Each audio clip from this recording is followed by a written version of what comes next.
അധ്യായം 38 1 മുതൽ 8 വരെയുള്ള വാക്യങ്ങൾ. ദഹനബലിപീഠം.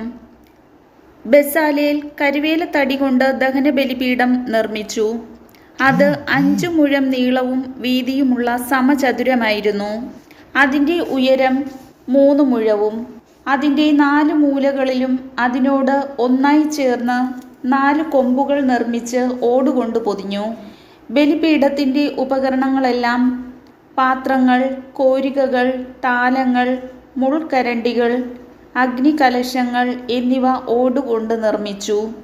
അവൻ ബലിപീഠത്തിൻ്റെ മുകളിലെ അരികുപാളിക്ക് കീഴിൽ ബലിപീഠത്തിൻ്റെ മധ്യഭാഗം വരെ ഇറങ്ങി നിൽക്കുന്ന ഒരു ചട്ടക്കൂട് ഓടുകൊണ്ടുള്ള അഴികൾ ഉപയോഗിച്ച് വലയുടെ രൂപത്തിൽ നിർമ്മിച്ചു.